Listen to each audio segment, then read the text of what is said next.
everyone, so we are now back to sit-down vlogs. As I said in my previous video, I hope you enjoyed the London vlogs. They were a lot of fun to film. In this video, I want to show you all the books I have bought in London. I have quite a big pile down here.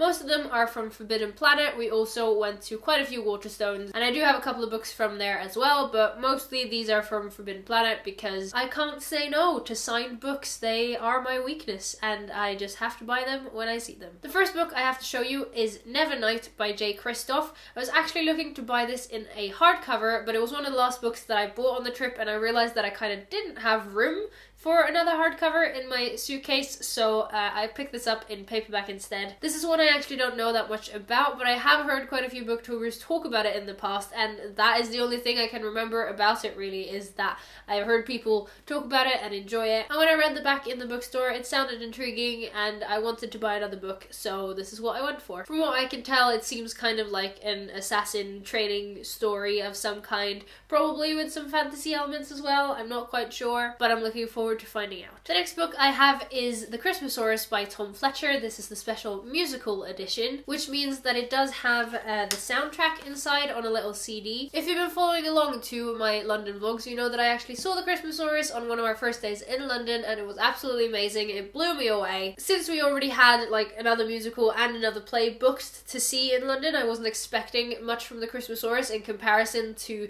proper West End shows, but I was really positively surprised and absolutely loved it. However, I haven't actually read the book yet, and obviously since the soundtrack is amazing, I had to buy the musical edition, and I'm very much looking forward to getting to this. The next book is Neverwhere by Neil Gaiman. This is an illustrated edition by Chris Riddell. The reason I picked this up is that me and my friend Petra, who I was in London with, want to do a bit of a buddy book club this year where we read a book together every single month, and for that we also wanted to buy a book together so that we could read it sometime during the year. We haven't quite decided when we want to read this yet. It probably is not going to be our January read though, because we already read a Neil Gaiman book in December together. But this does sound like a very mysterious and interesting book. Neil Gaiman's writing does interest me a lot. I've only read one of his books so far, but I'm very much looking forward to reading more of his. So yeah, that's why I picked this up. Then we're getting into the massive pile of Brandon Sanderson books that I picked up.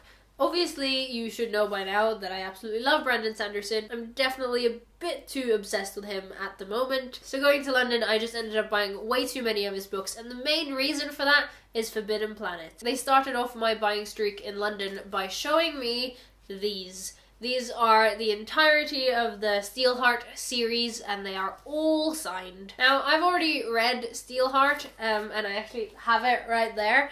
So it was a bit weird that I bought it again, but it's signed, so it's okay, right? I feel like that's one of the only good reasons for buying a book twice, maybe. I am very pleased with this purchase, however, because I've only read Steelheart in this series, and I don't know why, but for some reason it didn't click with me at the time. This was quite a few years ago now, so I think this is a good excuse to reread Steelheart and getting back into reading this series and hopefully enjoying it this time. Another Brandon Sanderson book that I bought is Electress. I have actually already read this on my Kindle, but as a book collector, I still need to buy the book even if I've read it, just so that I can add it to my collection. And as you can see, I've got quite the Brandon collection now, so I needed this to add to that. And the last book that I bought by Brandon Sanderson is Arcanum Unbound. Not quite sure how you pronounce it, but this one. It's a collection of most of his short stories. That being said, they're not very short stories because they're like over 100 pages each. And as you can see, I am already reading one of them. I have finished one already. This is my second. I'm really enjoying them. I'm enjoying the fact that I can get a bit more information about the Cosmere and everything that's going on in it. Because as someone who hasn't read all of his books yet, I'm definitely still learning a lot about the Cosmere. And this is very much helping me on the way. Only got 3 books left now. We're getting there. The next book I have, my dad actually bought for me while he was in London with us, and it is Then She Was Gone by Lisa Jewell. My dad has read a couple of Lisa Jewell's books and really enjoyed them, and since this was half priced and I said that the plot sounded interesting, he decided to buy it for me, which was really lovely. This is about a girl who goes missing and the mother who is looking for her, and I believe right before the mother gives up her search, she meets this man who she falls in love with. However, when she meets this man's daughter, she finds her to be the spitting image of her own daughter, and our story continues from from there, I assume. I have been missing a bit of mystery in my reads recently, so I'm definitely gonna pick this up soon. The next book I have is Places in the Darkness by Chris Brookmyre. This I picked off the shelf just because the cover is beautiful, but I also found the plot summary to be quite interesting. It does sound like quite the typical sci-fi mystery. It's about a space station who's building humanity's colony ship. However, when a body is found on the space station, a detective from Earth comes up to the space station to investigate, and yeah, just appealed to my sci-fi senses, I guess. And then the last book that I have is Norse Mythology by Neil Gaiman. As you can see from the sticker, this is also signed. There it is, there's the signature.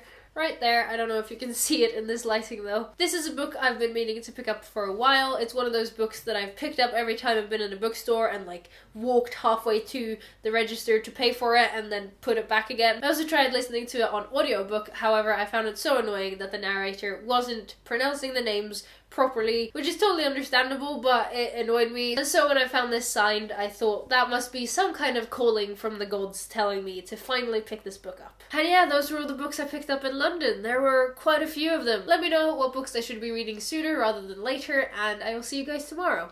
Bye.